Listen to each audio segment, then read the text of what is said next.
राधे राधे, जय श्री कृष्णा। आप सभी भक्तों का आज की कथा में हार्दिक स्वागत है।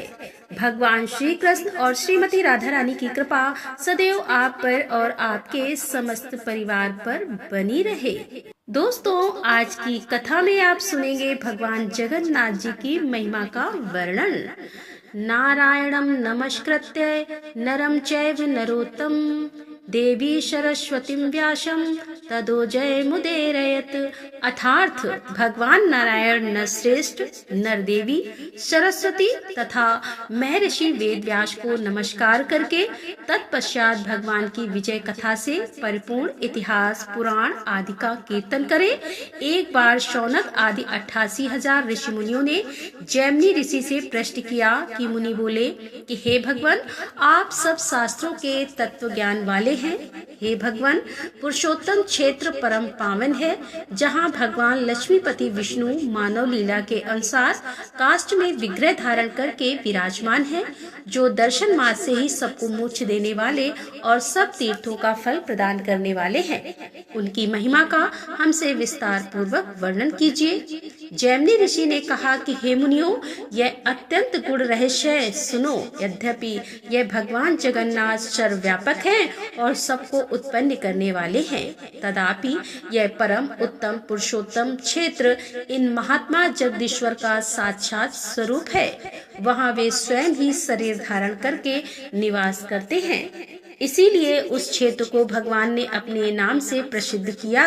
वह क्षेत्र 10 योजन के विस्तार में है। उसका प्रादुर्भाव तीर्थराज समुद्र के जल से हुआ है तथा वह सब ओर से बालुका राज से व्याप्त है। उसके मध्य भाग में महान नीलगिरी उस तीर्थ की शोभा बढ़ाता है।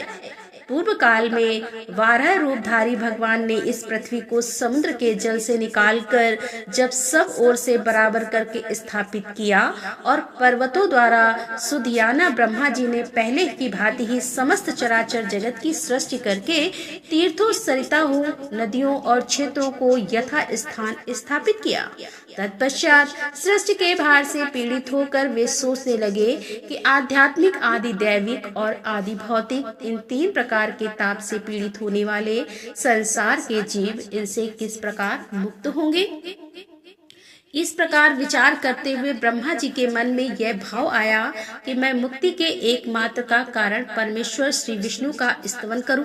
तब ब्रह्मा जी बोले कि शंख, चक्र और गदा धारण करने वाले हे जगदीश्वर, आपको नमस्कार है। संपूर्ण विश्व की सृष्टि करने वाला मैं ब्रह्मा आपके नाभि कमल से उत्पन्न हुआ हूँ। अतः हे जगत में अपने यथार्थ स्वरूप को आप ही जानते हैं, जिनकी माया से मत तत्व आदि संपूर्ण जगत रचा गया है और जिनके विश्वास से प्रकट हुआ शब्द ब्रह्मा अर्थात वेद, ऋक्, साम और यजुर्वेद इन तीनों वेदों में अभिव्यक्त हुआ है, जिसका सहारा लेकर मैंने संपूर्ण भवनों की सृष्टि की है। उन्हीं आप परमात्मा से भिन्न स्थूल, सूक्ष्म, ऋषभ, दीर्घ आदि कोई भी वस्तु नहीं है। भगवान, तीनों गुणों के विभाग पूर्वक भिन्न भिन्न कार्यों के रूप में आप ही यह चराचर जगत है। ठीक उसी तरह जैसे स्वर्ण की कंकड़, कुंडल आदि के रूप में विभाजित होता है। हे प्रभु, आप ही सृष्टिकर्ता और आप सृज पदार्थ हैं तथा आप ही पोषक और पोषक जगत हैं। हे परमेश्वर, आप ही आधार, आधे और उन दोनों को धारण करने वाले। मनुष्य आपकी ही प्रेरणा से कर्म करता है और आप ही द्वारा ही की हुई व्यवस्था से वह कर्मानुसार गति प्राप्त करता है। हे परमेश्वर, आप ही इस जगत की गति भरता और साक्षी हैं। चराचर गुरु आप अखिल जीव स्वरूप हैं। हे दयामय जगन्नाथ, मैं सदा आपकी शरण में हूँ, आप मुझ पर प्रसन्न होइए। ब्रह्मा जी के इस प्रकार स्तुति करने मेघ के समान श्याम, शंख, चक्र आदि चिन्हों से उपलब्ध भगवान विष्णु गरुड़ पर आरूढ़ होकर वहां प्रकट हुए। उनका मुख कमल पूर्णता प्रकाशमान था। उन्होंने ब्रह्मा जी से कहा कि हे ब्राह्मण, तुम जिस कार्य के लिए मेरी स्तुति करते हो वह संभव नहीं जान पड़ता। तथापि यदि इसके लिए तुम्हारा उद्योग है, जो जिस क्रम से यह सिद्ध होता है वह तुम्हें बतला रहा हूँ। हे ब्राह्मण, मैं तुम हो और तुम मैं हूँ। संपूर्ण जगत मुझ में ही है, व्याप्त है, अर्थात विष्णुमय है। जहाँ तुम्हारी रुचि वहाँ मेरी, अतः तुम्हारी मनोवांछित का उपाय बतलाता हूँ। समुद्र के उत्तर तट पर महानदी के दक्षिण भाग में जो प्रदेश है वह इस भूतल पर सब तीर्थों का फल देने वाला है। वहाँ जो उत्तम बुद्धि वाले मनुष्य निवास करते हैं वे अन्य जन्मों में किए हुए पुण्य का फल भोगते हैं। हे ब्राह्मण, समुद्र के किनारे जो नील पर्वत सुशोभित हो रहा है वह पग पग पर अत्यंत श्रेष्ठ और परम पावन है। वह स्थान इस पृथ्वी पर गुप्त है। वहाँ सब प्रकार से संगों से दूर रहने वाला मैं देह धारण करके निवास करता हूँ और क्षर तथा अक्षर दोनों से ऊपर उठकर पुरुषोत्तम स्वरूप में विद्यमान हूँ। मेरा वह पुरुषोत्तम क्षेत्र सृष्टि और प्रलय से आक्रांत नहीं होता है।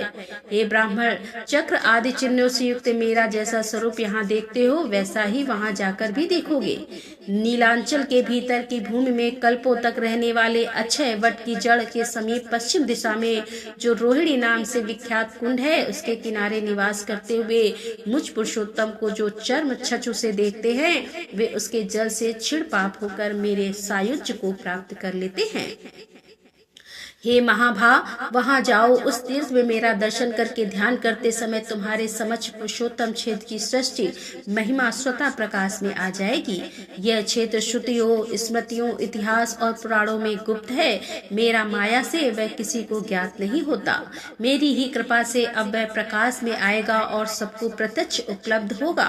व्रत, तीर्थ, यज्ञ और दान का जो पुण्य बताया गया है वह सब यहाँ एक दिन के निवास से ही प्राप्त हो जाता है और एक निश्वास भर निवास करने से अश्वमेध यज्ञ का फल प्राप्त होता है। हे ब्राह्मणों, इस प्रकार ब्रह्मा जी को आदेश देकर भगवान पुरुषोत्तम सबके देखते ही देखते वहीं अंतर्ध्यान हो गए। जय जगन्नाथ। भगवान जगन्नाथ जी को उनके शिष्यों के भगवान के रूप में जाना चाहता है। इस विषय में एक सच्ची घटना है। उड़ीसा के जाजपुर जिले के बंधु मोहिंती नाम के एक व्यक्ति थे। उनकी 2 बेटियां और एक बेटा थे।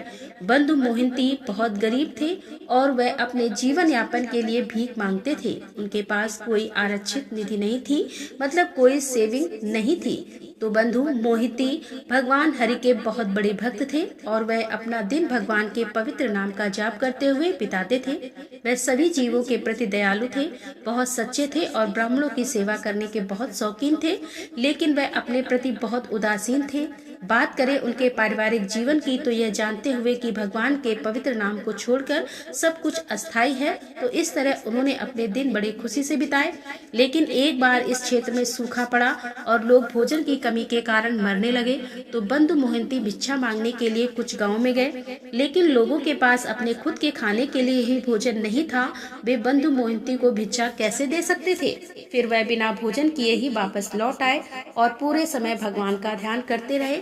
उनकी पत्नी ने उन्हें बताया कि बच्चे बहुत भूखे थे और उनकी पत्नी ने यह पूछा कि क्या आपका कोई रिश्तेदार है जो इस कठिन समय में हमारी मदद कर सके। तो हम यह स्थान छोड़ देते हैं और किसी अन्य स्थान पर चलते हैं जहाँ के आपके रिश्तेदार रहते हैं। अब पत्नी की बातें सुनकर बंधु मोहिंती ने कहा कि उनकी मदद करने के लिए तो उनका कोई रिश्तेदार ही नहीं है, लेकिन उनका एक दोस्त है जो उनके गाँव से बहुत दूर रहता है। उनके अनुसार उनका दोस्त सभी लोगों में सबसे अच्छा था। बंधु मोहिंती का मानना था कि उसके बराबर कोई नहीं है। वह श्री क्षेत्रपुरी में रहते हैं। अगर हम किसी तरह उन तक पहुंचने में कामयाब हो सके तो हमारी समस्याएं हल हो जाएंगी। यह सुनकर उनकी पत्नी बहुत प्रसन्न हुई। उनसे कहा तो फिर तुरंत वहां चलते हैं। एक बच्चे को मैं ले लूंगी और दूसरे को तुम ले जाओगे। चलिए अब बिना किसी देरी के वहां चलते हैं, नहीं तो हम सब मर जाएंगे। पत्नी की यह बातें सुनकर बंधु मोहिंती बहुत खुश हुए। उन्होंने सोचा कि श्री क्षेत्र जाकर भगवान जगन्नाथ, बलदेव और सुभद्रा के दर्शन करना बहुत अच्छा होगा। उन्होंने श्री क्षेत्र जाने की तैयारी शुरू की और 4 दिन बाद वहां पहुंचे। वे सिंह द्वार पर स्थित जगन्नाथ मंदिर पहुंचे और हजारों लोग मंदिर में दर्शन कर रहे थे और सुरक्षा बहुत कड़ी थी। कई गार्ड हाथों में लाठियां लिए हुए थे, क्योंकि उनके लिए मंदिर में प्रवेश करना संभव नहीं था। इसीलिए उन्होंने मंदिर के पूर्वी द्वार के प्रवेश द्वार पर भगवान के देवता पतित पावन के दर्शन किए। फिर बंधु मोहिंती पेजा नाला के पास दक्षिण द्वार की ओर गए, जहाँ से सारा स्टॉक यानी जो कि भगवान जगन्नाथ की रसोई से पका हुआ चावल इकट्ठा होता है। गाय इस तरल पदार्थ को पीती है, जिसे पेजा कहा जाता है। बंधु मोहिंती बहुत थक गए थे, तो वे वही दक्षिण द्वार के पास ही बैठ गए। उनकी पत्नी ने कहा कि तुम यहाँ क्यों बैठे हो? इससे तो बहुत देर हो रही है, अब शाम का समय हो चुका है। चलो हम तुम्हारे दोस्त के घर चलते हैं और तरोताजा होकर कुछ खाते हैं। हम सब बहुत थके हुए हैं और बहुत भूखे भी हैं। तुम्हारे दोस्तों का घर है। अब इसी समय बच्चे भी रोने लगे और कहने लगे, पिताजी हम बहुत भूखे हैं और अब हमसे हमारी भूख बर्दाश्त नहीं होती। यदि आप हमें भोजन नहीं देंगे तो हम तो शीघ्र ही मर जाएंगे। बंधु मोहिंती ने उनसे कहा, आज मेरे दोस्तों के घर पर कई मेहमान हैं और द्वारपाल कुछ चुनिंदा मेहमानों को ही अंदर जाने दे रहे हैं। अगर कोई जबरदस्ती घुसने की कोशिश करेगा तो उसे पीटा जाएगा। चलो आज रात यही सोते हैं। हम जगन्नाथ की रसोई से कुछ स्टार्च पी सकते हैं और यहाँ रात बिता सकते हैं। सुबह सुबह हम अपने दोस्त से मिलने जाएंगे और उससे हमें आश्रय और भोजन देने के लिए कहेंगे। मेरा दोस्त बहुत दयालु है। उन्होंने एक टूटी हुई मिट्टी की व्यवस्था की। बर्तन मतलब एक छोटा सा मिट्टी का बर्तन। उन सभी ने चावल पानी के मार का पानी पिया और उन्हें अपनी भूख से थोड़ी राहत मिली। परिवार के सभी सदस्य बहुत थके हुए थे और जल्दी ही सो गए। अब बंधु मोहिंती ने भगवान जगन्नाथ से प्रार्थना करना प्रारंभ कर दिया कि हे भगवान, हे ब्राह्मण, आप तो अपनी रचना में सभी का ख्याल रखते हैं। क्या मैं असाधारण हूँ? हम यहाँ भोजन के अभाव में मर रहे हैं। कृपया हमें आशीर्वाद दे, अन्यथा हमारा जीवित रहना भी कठिन हो जाएगा। कृपया हमारे मामले पर विचार करें। जब वह इस प्रकार से प्रभु से प्रार्थना कर रहे थे तो उसी समय उन्हें नींद आ गई। अब इसी बीच भगवान जगन्नाथ के पुजारी ने भगवान को शाम का प्रसाद पूरा किया। पूजा समाप्त करने के बाद उन्होंने मंदिर का दरवाजा बंद कर दिया और चाबी हाथ में लेकर अपने घर की ओर चल दिए। अब शिष्यों के भगवान के रूप में जाने वाले भगवान जगन्नाथ बहुत चिंतित थे कि उनका भक्त बिना कुछ खाए सो रहा था। अब भगवान जगन्नाथ को नींद नहीं आ रही थी कि मेरा दोस्त इतनी दूर से आया है, उसे खिलाए बिना मैं चैन से कैसे सो सकता हूँ। वो यह सोचकर यहाँ आया कि मैं उसका एकमात्र मित्र हूँ, इस समय मेरी सहायता मांगने के लिए। तब जगत के स्वामी ने भंडार गृह में प्रवेश किया और एक सोने की थाली अपने हाथ में ले ली। उन्होंने मीठे चावल, सब्जी चावल, सभी प्रकार के सूखे मीठे प्रसाद जैसे कि कई प्रकार के खाद्य पदार्थ एकत्र किए। फिर वह मंदिर के दक्षिणी द्वार पर आए और भगवान ने बुलाया, हे मेरे प्रिय बंधु, कृपया यहाँ आओ। बंधु मोहिंती ने किसी को अपना नाम पुकारते हुए सुना। उसने सोचा शायद वे किसी और को बुला रहे होंगे। यहाँ इस नाम के बहुत सारे लोग होंगे, मुझे तो यहाँ कोई नहीं जानता, तो मेरा नाम कौन पुकार रहा होगा। ऐसा सोचकर उसने कोई जवाब नहीं दिया। तब भगवान ने फिर उसे पुकारा, ओ जाजपुर के बंधु मोहिंती, कृपया सुनो। आप अपने परिवार सहित पेजा नाला के पास रहते हैं, कृपया यहाँ आए, मैं तुम्हारे लिए खाना लाया हूँ। यह सुनकर बंधु गए और देखा कि एक बूढ़ा ब्राह्मण उन्हें कई प्रकार के खाद्य पदार्थों से भरी थाली देने के लिए तैयार था। इस बूढ़े ब्राह्मण के रूप में भगवान ने बंधु से कहा, कृपया इस भोजन को स्वीकार करें और अपने परिवार के सभी सदस्यों को खिलाएं। कल सुबह मैं तुम्हारे लिए सब कुछ व्यवस्थित कर दूंगा। इतना कहकर भगवान वहां से अंतर्ध्यान हो गए। बंधु मोहिंती ने बहुत खुशी से प्रसाद ग्रहण किया।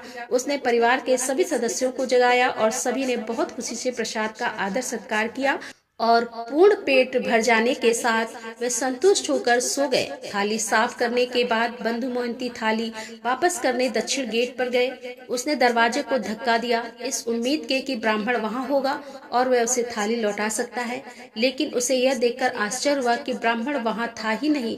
बंधु अपने सोने के स्थान पर वापस गया, थाली को अपने कपड़े में लपेट करके निर्णय किया कि वह सुबह इसे वापस कर देगा।